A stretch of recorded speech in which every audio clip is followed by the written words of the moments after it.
upstairs in my house in Jerusalem.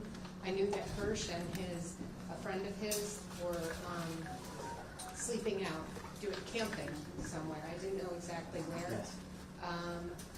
The first sirens, the bomb sirens went off in Jerusalem, so I ran down the stairs to wake my two daughters so we could get into the bomb shelter in Jerusalem.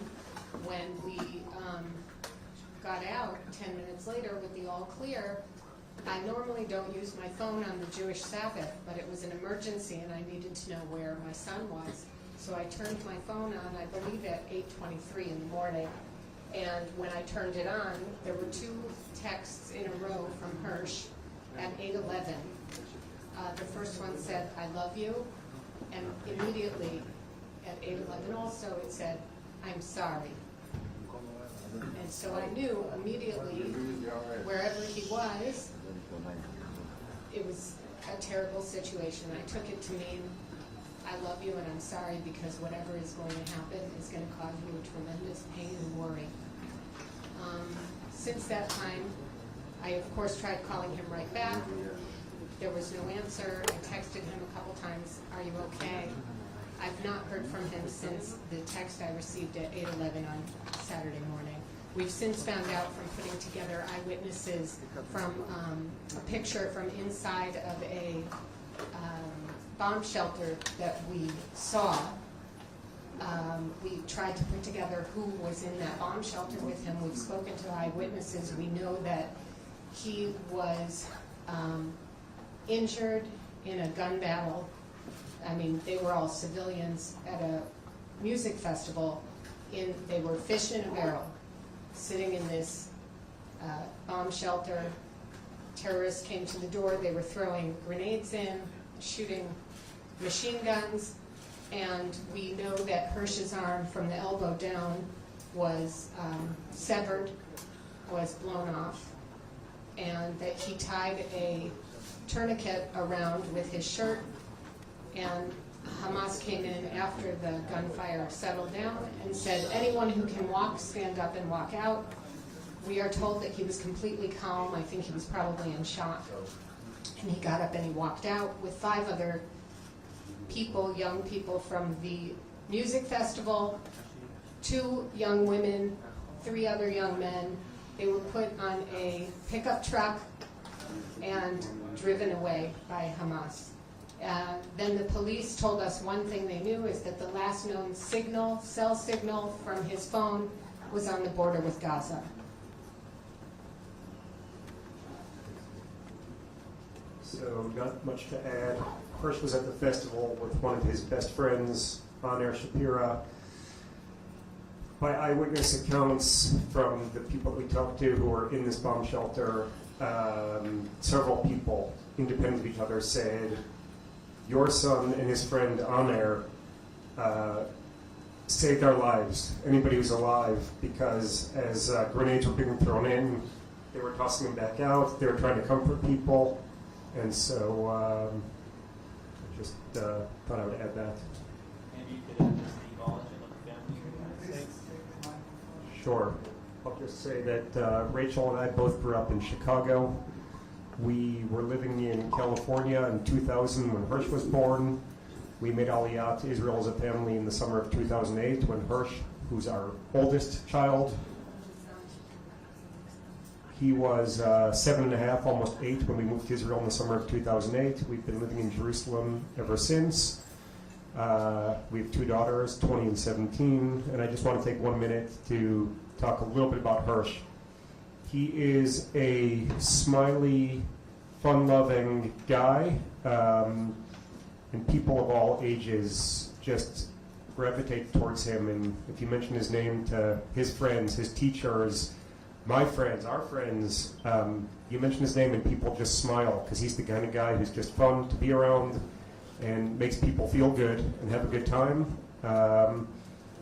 He's got a few passions, one of which is traveling the world, and he's been saving his money to go on his big trip at the end of December.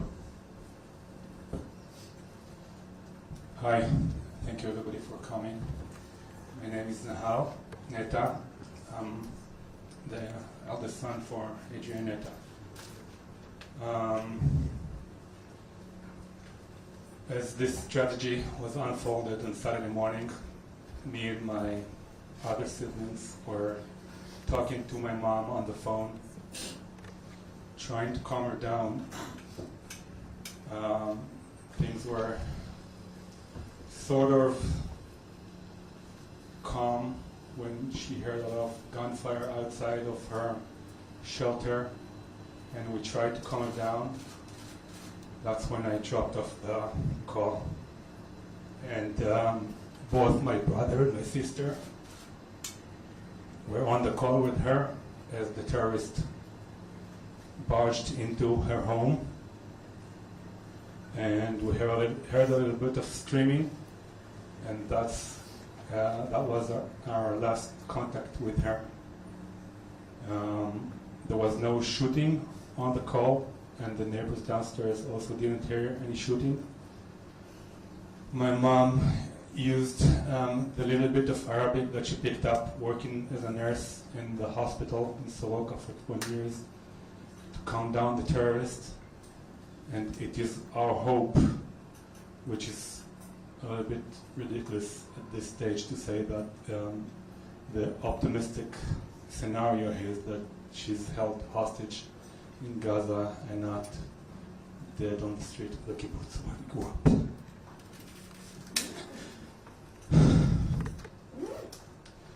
My mom is a 66-year-old lady,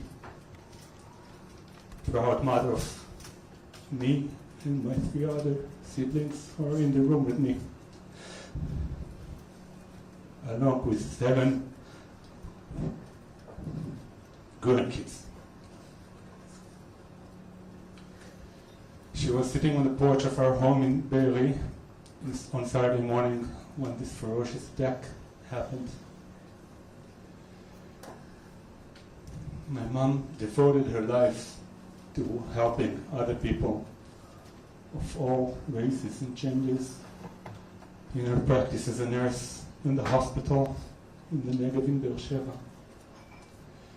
She installed this passion for people in us, her kids, and her grandkids.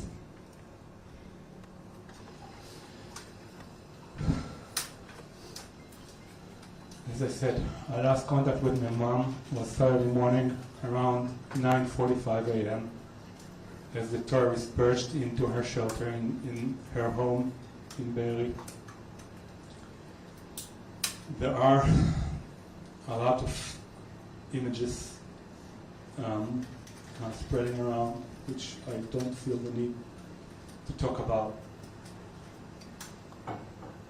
I want to bring forward the responsibility that the Israeli government has to bring back all the hostages that are kept in hostage by the Hamas terrorists.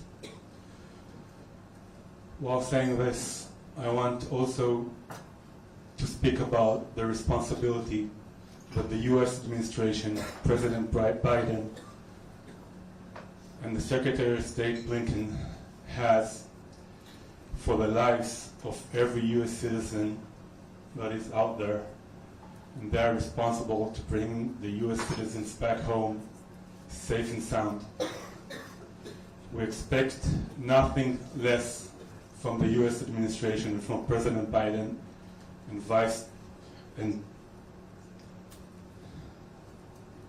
Secretary of State Blinken.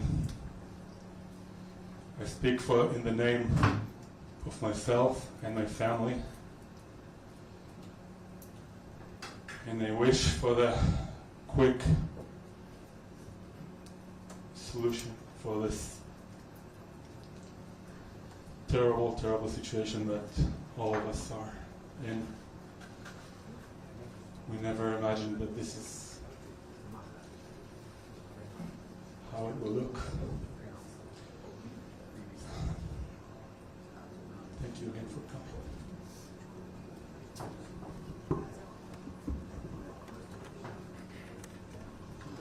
I'm just going to read out. My name is Ayana Neta. I'm the youngest of my mother's children. My mother, Adrian, is missing and was probably taken by Hamas terrorists to the Gaza Strip. My mother is an exceptional human being. She spent most of her adult life as a nurse in the community and then as a midwife in a hospital. When she walked into a delivery room, she saw a human being in front of her. Not a religion, not a race, not a hijab, not an Orthodox Jew. Always the human being she saw. We once calculated that my mother has brought in thousands of lives into this world. When Hamas walked into my mother's room in Be'eri, they saw her there alone, but they did not see a human being.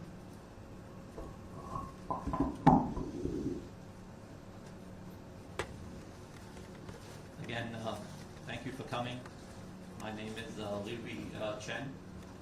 On behalf of Itai Chen, before starting, just wanting to ask all of you here, and thank you for coming, and all of those listening to us, please do not think of us only as a headline.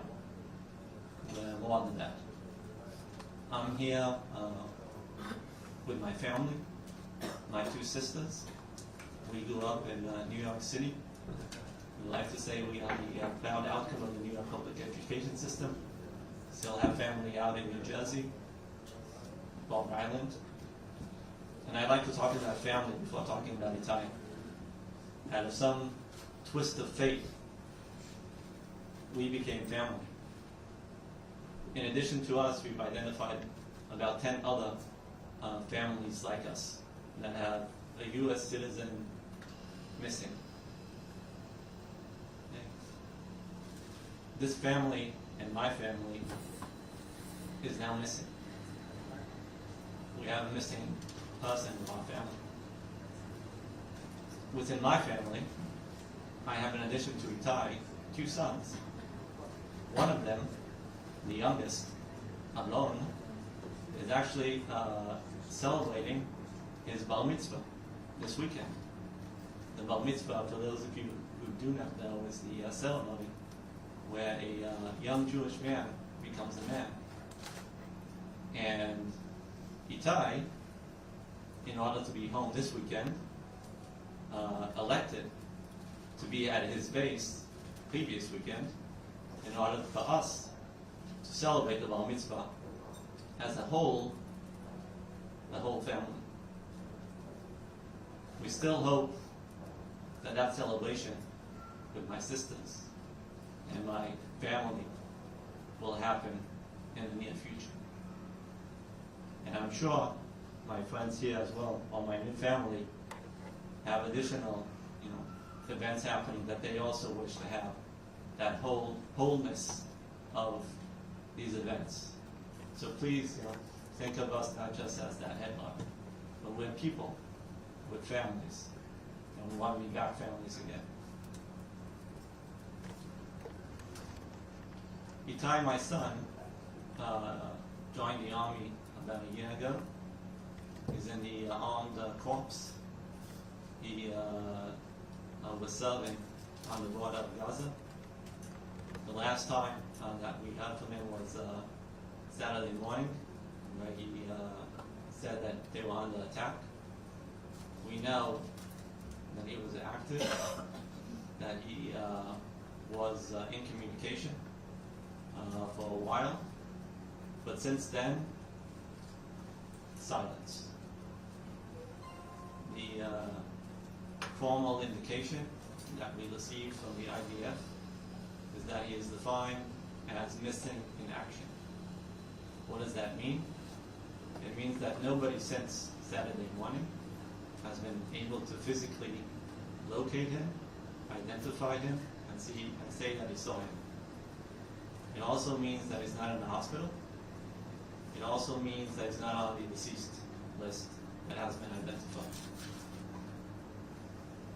You would think, it would be a good assumption to say, that after 70 hours, If he's not in the state of Israel, he might be some other place.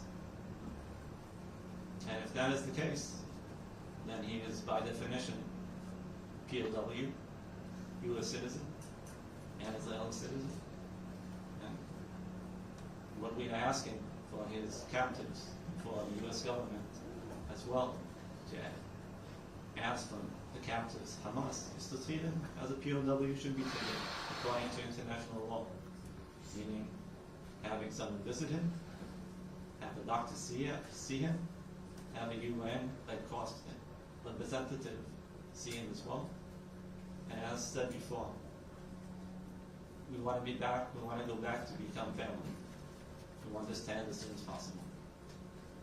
Hopefully with your help, the people here will help us amplify this message to the U.S. government, Secretary of State, that until now have been saying all of the right things, but we do, at least I, on behalf of my family, am asking the U.S.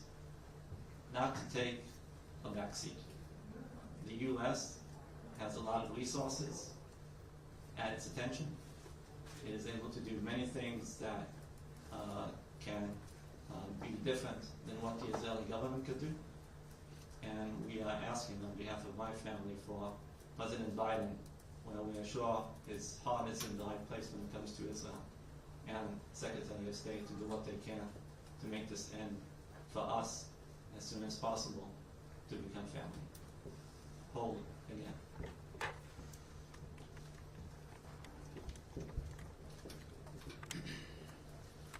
Thank you all for coming this afternoon.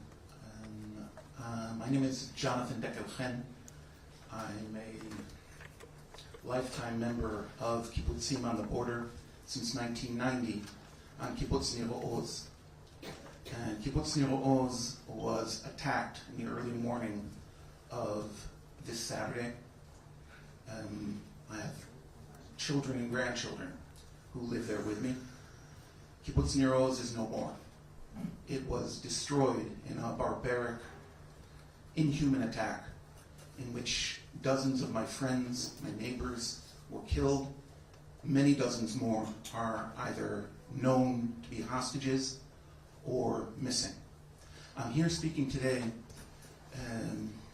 reaching out to my son Sagi, who grew up on the kibbutz, Sagi Dekel-Chen.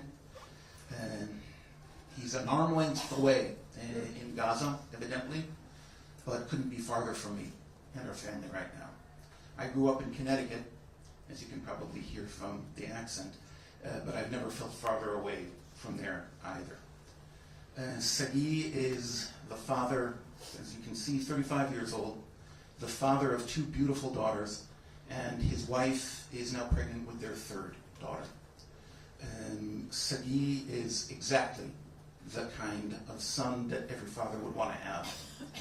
A leader, a friend, a loving man. He and many other such young men on the kibbutz are now missing after having tried to repulse the attack by evidently hundreds of Hamas terrorists and looters. Many died in the process. Sagi was not found, and we have heard or seen no trace of him since then. The survivors of the kibbutz, on the kibbutz, we are a community of 400. At the moment, we know of 160 survivors. The rest have either died or are, as we said, prisoners or missing. The survivors call this a pogrom. What happened to us? It's not a war. It's not a fair fight. It is a pogrom. Hundreds of heavily armed, well-organized terrorists walked, rode, ran over the border with one object in mind, and that is to kill, maim, and destroy civilian life along the border. As such, it seems to me that the United States, my original home, and still a very beloved place for me, always wants to be and must be on the side of good. Hamas is evil. It's difficult for me to say. I'm what is called a peacenik in Israel, as many of the kibbutz members are in our area. but what we've witnessed, this kind of savagery, this kind of inhumanity, must be stopped. And as a result, like the other 5 people on this stage who would prefer to be anywhere but here right now, do appeal to the United States government, to the Congress, to do what they can on the side of good here. We're waiting for Sagi to come home. We do not know what fate he met along, as I said, with dozens of other people from the kibbutz. And just so you understand, these aren't all 35-year-old men. These are children. These are aged people, and everything in between. So if there ever was a moment of good against evil, in the harshest terms, this is it. And I thank you for listening to us. And I'm sure all of us will welcome questions. We'll answer as we can, both for our children and relatives, and for those well over 100 hostages that were taken. Among the hostages, I'll add that outside of Sagi, there are 3 other hostages taken from my kibbutz who are American citizens, Israeli Americans, and 2 who were murdered on Saturday morning. Thank you very much to all the families participating. We're going to go now to questions from the journalists. We're going to start with Becky Anderson from CNN. We're going to go one by one. Please, when you get the microphone, say your name and the outlet that you're from. Thank you. Thank you, and thank you for doing this today. Israel has said that it will do its best to get any hostages home, but there's also talk of an imminent ground incursion at this point. Just how concerned are you? This isn't to any single person. I don't know who wants to take that. Yeah, I can address the question as we saw some of the kinds of these questions coming up, right? I don't have earlier acquaintance with anybody at the table, but I would assume that none of us are military personnel or foreign affairs strategic thinkers. We are the family members of U.S. citizens that were kidnapped into the Gaza Strip. Hence, I do not think that it is our place to comment on the necessary actions that the Israeli government has to take, or the U.S. Biden administration for that sake. All we ask from the Biden administration and the Secretary of State, Blinken, is to act to the immediate release of all hostages, and remember that the U.S. government has direct responsibility to the lives of the U.S. citizens that are held hostage by these terrorists. So whatever any government needs to do in order to make that happen, please make that happen. Hello, Lester Holt from NBC News in the United States. Have any of you been contacted directly by the U.S. administration or the Israeli administration in terms of what a pathway toward negotiations might look like? Thank you. So what I could say is that the side of the U.S. Embassy, we've been in contact with the State Department and the U.S. Embassy, and have taken note of the details of Itai, but there's been no formal or concentrated attempt to talk to us as a group and updating us about what they are doing in this matter. I think it was a legit request from a representative from the State Department to sit with us, update us what they have been doing or what they're planning to do, and be able to support us. From the Israeli government, as I said before, we got an indication about the status of Itai as defined as missing in action, and waiting to get additional updates.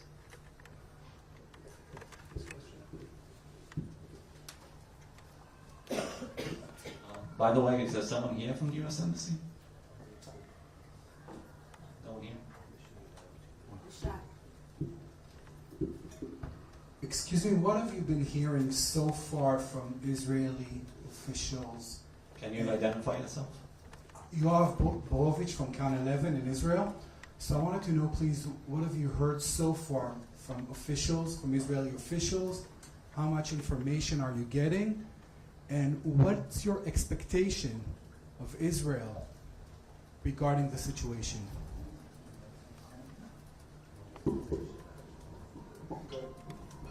I can speak, I think, both specifically and more broadly. Most of the good things that have happened so far in response at the civilian level, the civil level, including work around, efforts around hostages and the missing, have been ground up, from the ground up. Groups of citizens coming together to both aid people that live in communities like mine, and also to try to make some sense in this fog of war as to what's happening. I know what you're talking about. So far, there's been little to no contact. Excuse me for interrupting. I am an American citizen, and I've been living in the U.S. for the last 5 years. As I said before, my mom was born and raised in California, but I was born and raised in a kibbutz, in kibbutz Be'eri. I do not have American education, so I am natural Israel blunt. And I want to be blunt when answering this question and say zero communication from the Israeli government, zero communication on our side. I do have friends that are currently engaging in the combat around my home, around kibbutz Be'eri, and I can appreciate the total mayhem and mess that the combat environment is creating. But I think that after 3 days, more than 3 days now, it is more than a reasonable request to have somebody from the Israeli government or the U.S. administration approach us with any type of information that they may have on our family members. Well, at least a plan of what they intend to do. Okay, thank you very much to all of the families who were here today. Thank you to everybody for coming. We have two gentlemen in the back who help coordinate individual interviews for any journalists who want to speak directly and specifically with some of the families. And we should all hope and wish for better days. Thank you.